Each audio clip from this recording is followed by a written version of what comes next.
Have you ever felt her pulling away, but every time you bring it up, she flips the script so smoothly you question your own reality?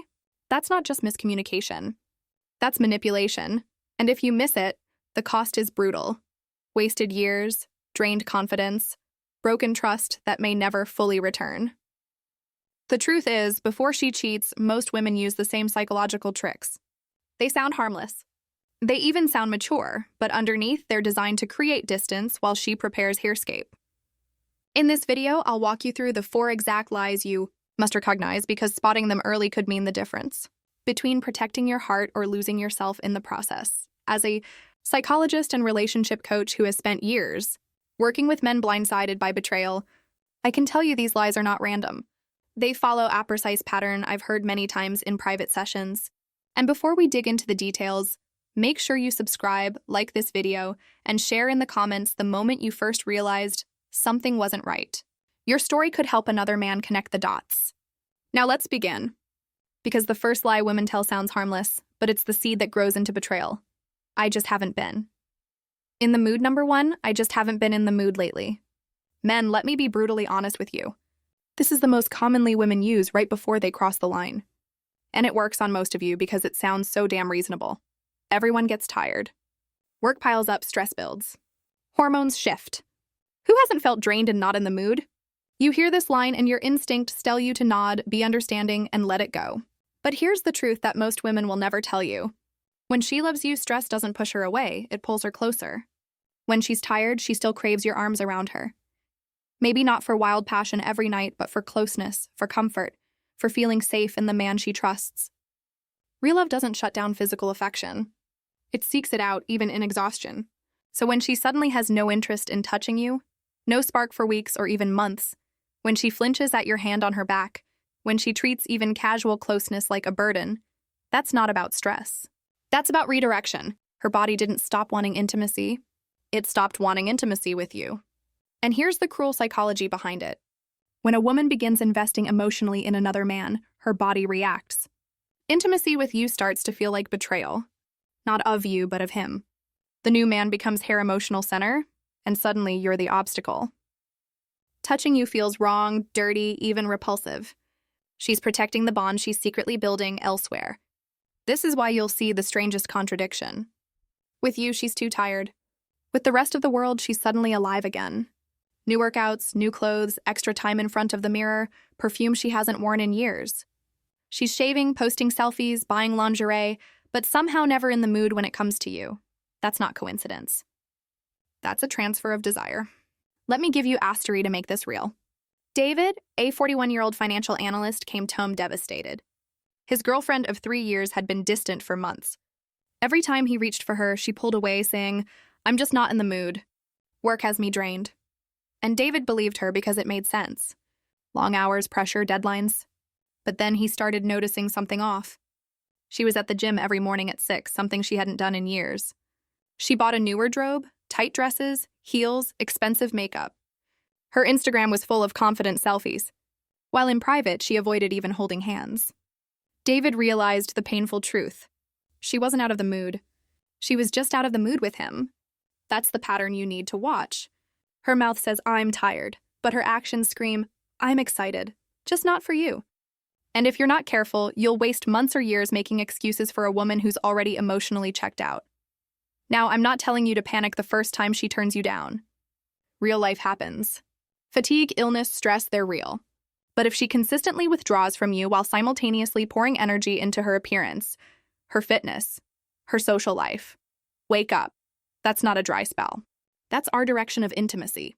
Men, you cannot afford to ignore this because if you do, you'll end up apologizing for having normal needs while she prepares her exit. You'll tell yourself she's just busy, just tired, just hormonal while she's getting her emotional and physical needs met somewhere else. The mistake most men make, they think patience will fix it. They think being more supportive, more understanding, more accommodating will bring her back. Wrong. When her heart and body are elsewhere, no amount of understanding will make her crave you again. So what should you do? Don't argue. Don't beg, don't shame her. Just observe. Compare her lack of desire for you with her renewed energy for everything else. And ask yourself the hard question, is this really about stress? Or is her desire already gone? Because here's the truth. The right woman may get tired, but she will never be too tired to want your closeness. If she loves you, she'll still want to curl up next to you. Still smile when you touch her. Still seek the comfort of your presence. If all of that has vanished while her energy for the world skyrockets, you already know what's happening. Note every woman who avoids intimacy is cheating. Sometimes it really is stress or exhaustion. But when the distance comes hand in hand with a sudden glow up in her appearance, that's when it's no longer innocent. It's a red flag. I just want to focus on myself, number 2. I just want to focus on myself right now. At first, this sounds like the most enlightened thing a partner could say. Who doesn't want a woman who invests in her mental health, who works on herself, who wants to grow? You hear those words and you probably even feel proud. You think, finally she's doing the inner work. She's healing. She's maturing. This must be good for both of us. But men, here's the hard truth. When a woman truly wants to grow inside a healthy relationship, she includes you in that process. She shares what she's learning. She wants to bring you along for the ride. She talks about attachment styles and then asks about yours. She reads a book on boundaries and says, hey, let's talk about how this applies to us. Real growth in love is collaborative. It draws the couple closer. When she suddenly wants to focus on herself in total isolation, when every effort you make to be part of her journey is met with resistance, when your presence is treated as an obstacle to her growth, that's not self-care. That's self-separation. It's her way of building a version of herself that no longer includes you. So when she steps out with someone else, she can tell herself she's simply outgrown the relationship. And the cruel twist. She'll make you feel guilty for even wanting to be included. She'll call you controlling. She'll say you're unsupportive. She'll accuse you of holding her back. She reframes your natural desire to stay connected as proof that you don't respect her independence. In other words, she weaponizes self-growth against you. Let me ground this in a real scenario. Chris, a 46-year-old who runs an auto repair shop, shared his story with me. His girlfriend started talking about healing her inner child and finding her authentic self. At first, Chris supported it wholeheartedly. He even paid for some of the weekend workshops she wanted to attend. But then he noticed a shift. Every workshop was for her only. Every journaling session was private. She didn't want to share what she was learning. When Chris suggested reading one of the same books so they could discuss it together, she snapped, "This is my journey, not ours." And every time Chris asked questions, she accused him of suffocating her growth. Meanwhile, her self-focus involved going out of town more often, staying late at events he wasn't invited to, spending hours online with new friends he never met. Chris realized what was really happening. She wasn't healing her relationship with him. She was creating the emotional distance she needed to justify betraying him. Men, this is the pattern.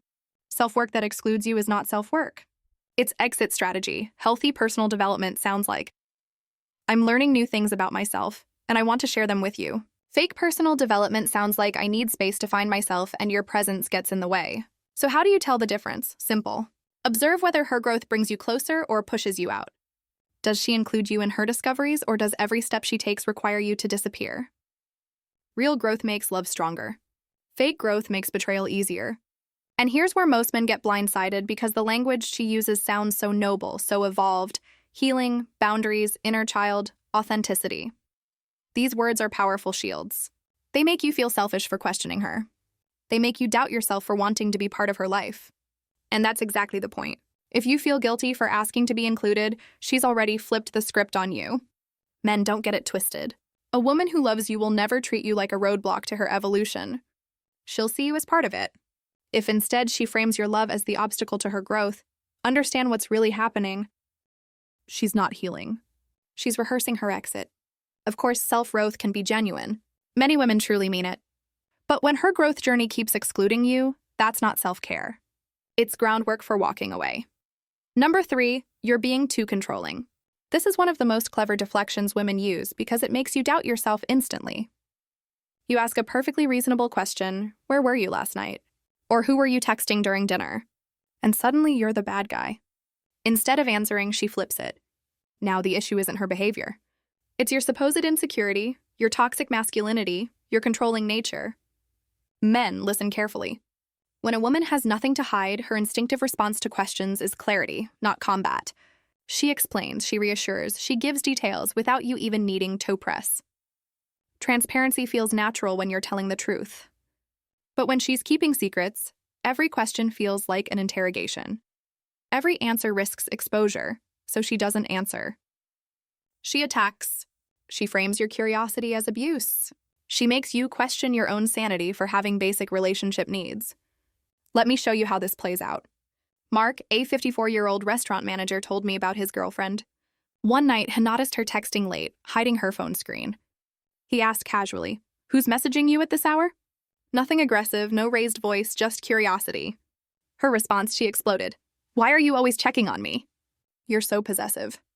I can't breathe with you. You're insecure, controlling, toxic." Within minutes, Mark found himself apologizing for even asking. He left that conversation believing he had done something wrong when all he had done was ask a normal question. Later, he learned she had been building a relationship with a coworker, exactly the man she was texting that night. The attack wasn't random. It was calculated. That's the key, men. When the truth threatens exposure, the best defense is offense. By attacking you, she shifts the spotlight off her behavior and onto your supposed flaws. And if you're not careful, you'll spend weeks, months, even years apologizing for simply wanting honesty. Now let's be fair for a moment. Yes, some men truly are controlling. If you're demanding her passwords, tracking her every move, monitoring her friendships, that's not love. That's paranoia. But that's not what we're talking about here. We're talking about basic relationship questions. The kind any healthy couple should navigate easily.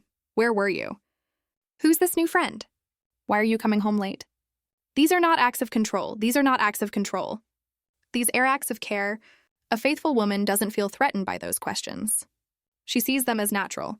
She may even appreciate them because they show you care about the relationship. But a woman who's hiding something will treat every question as an attack. Here's the red flag. If every time you ask for clarity, she attacks your character instead of giving you an answer, you're not being controlling. You're being manipulated, and here's what makes this so dangerous. Over time, her accusations can rewire your mind. You start second-guessing yourself. You stop asking questions altogether. You tell yourself, "I don't want to seem insecure," or "Maybe I am too controlling." And that's exactly what she wants, for you to silence your instincts while she continues unchecked. Men, remember this. Questions build trust. Accusations destroy it. If she consistently makes you feel guilty for asking basic things, that guilt is not coming from your insecurity. It's coming from her fear of being found out. So don't fall into the trap. Don't let her label you the villain for seeking the truth. A woman who truly loves you won't punish your curiosity. She'll meet it with openness. If she can't do that, if every question leads to you apologizing, understand this. It's not because you're too controlling. It's because she's too exposed. Not every woman who pushes back against questions is hiding something, but when every reasonable concern gets flipped into an attack on your character, that's not honesty. It's deflection. Selective honesty number 4. I just want us to be honest with each other. On the surface, this sounds perfect. Honesty is what every man wants, right? Finally, she's ready for transparency. Finally, she wants real communication. You hear those words and think, this could fix everything. But here's the deception. She's not asking for honesty. She's setting the stage for selective honesty. That means she gets to dig deep into your life, your past, your vulnerabilities, while carefully curating what she reveals about hers. It looks like openness, but it's actually control. Here's how it works. After announcing this new commitment to honesty, she suddenly becomes curious about everything in your life. She wants to know your childhood traumas, your regrets, your mistakes. She asks about every woman you've ever dated, about your insecurities, about the worst moments of your life, and you open up because you think that's what real intimacy is. But when you flip it back, when you ask about her new male coworker, why she's been distant lately, or why she hides her phone, suddenly the tone shifts. She says you're interrogating her. She says, "I thought we agreed not to be controlling." She accuses you of lacking trust. In other words, she uses your own desire for honesty against you. Let me illustrate. Tom, a 50-year-old insurance agent, told me about his girlfriend. She always wanted to know everything about him. His first heartbreak, his fears about aging, even embarrassing mistakes from college. She said it made her feel closer to him. And Tom, being a good man, opened up. But whenever he asked her even the simplest questions, like, "Who were you out with after work?" Or, "Can I see the messages you were upset about?" she'd dodge, deflect, or accuse. "You're being too suspicious? Why can't you just trust me? I'm telling you so much, and you still want more." Do you see the trick? She framed selective sharing as deep intimacy. She made Tom feel unreasonable for wanting the same openness she demanded from him. And while Tom was busy bearing his soul, she was hiding the one thing that mattered most: her growing connection with another man. This is the cruel genius of selective honesty. It gives you just enough truth to keep you calm while hiding the truths that would set off every alarm in your body. It feeds you scraps of transparency so you feel guilty for asking for a full meal. Men, real honesty is mutual. It flows naturally in both directions. It's not rationed out like a political statement. It doesn't feel like pulling teeth, and it doesn't make you feel guilty for asking. Real honesty builds safety. Selective honesty builds confusion. Here's the red flag. If she's open about things that make her look good, or things that win your sympathy but shuts down when the questions cut closer to her behavior, understand what's happening. That's not vulnerability, that's strategy. And the longer you buy into this, the more she gains control. She learns everything about you, your weaknesses, your fears, while you learn almost nothing about her reality. And by the time the truth surfaces, she's already rewritten the story in her favor. So don't be fooled by this polished version of honesty. Watch how it plays out. Ask yourself, does her openness make me feel secure, or does it make me feel like I'm crazy for wanting more? If it's the second, you're not dealing with honesty. You're dealing with manipulation.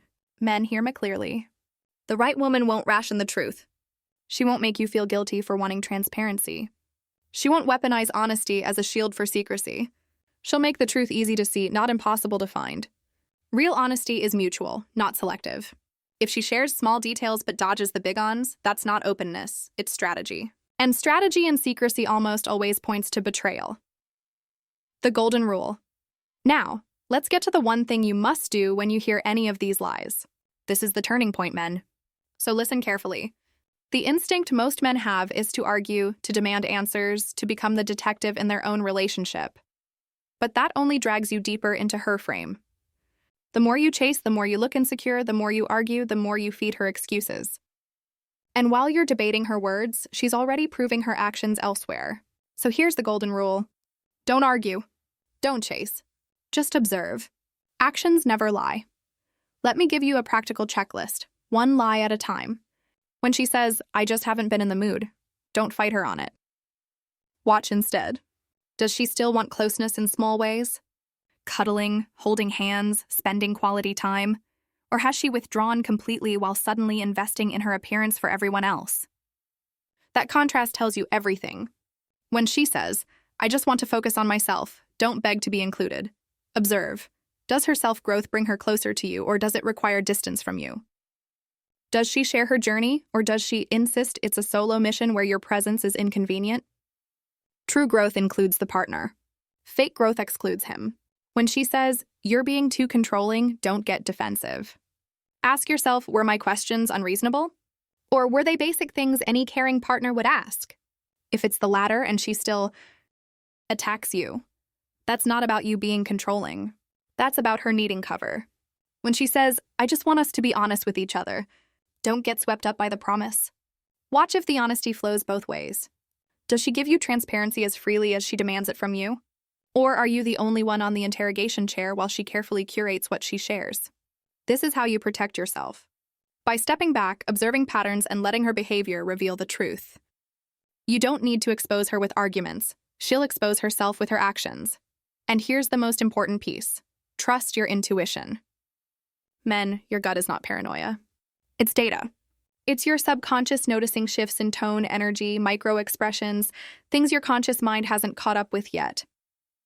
When everything she says sounds logical, but your chest feels heavy, trust your chest. That's your radar screaming at you. Remember this. The right woman will never require you to be a detective. She'll make honesty easy, not impossible. She'll make love safe, not confusing. If you feel like you're constantly being spun in circles, that's not love. That's manipulation. So don't argue. Don't beg. Don't lose years trying to logic your way through lies. Step back, observe, trust your gut. Your instincts will save you long before her words ever will. So let's bring this home. We've walked through 4 of the most common lies women tell before they cross that line. Number 1, I just haven't been in the mood lately. That's not about stress. It's about her desire shifting away from you. Number 2, I just want to focus on myself right now. That's not self-growth. It's strategic distancing dressed up as personal development. Number 3, you're being too controlling. That's not your insecurity, it's her deflection. Turning your basic questions into an attack. Number 4, I just want us to be honest with each other. That's not transparency. It's selective honesty designed to give you scraps while she hides the core truth. Now, if you only remember one thing from this entire video, let it be this. The right woman will never require you to be detective in your own relationship. She won't make you feel crazy for asking basic questions. She won't punish you for wanting closeness. She won't hide behind excuses of growth, honesty, or boundaries. She'll make love easy to see, not impossible to prove. And men, this is where your power comes in. You don't win by arguing. You don't win by begging. You win by watching. By trusting your gut. By walking away when her actions scream louder than her words. That's how you protect your time, your heart, and your sanity. So here's what I want you to do. If this video gave you clarity, don't just sit on it. Hit that like button right now so other men wake up too. Subscribe because every week I'll be exposing the truths nobody else will tell you. Drop a comment, tell me what city you're watching from. Because men around the world are fighting the same battles and you are not alone in this. And share this with a brother who needs to hear it. Remember, manipulation thrives in silence. Truth spreads when men like you speak it, share it, and live it. Don't stay in the dark, stay awake, stay sharp. And never let anyone convince you that confusion is love.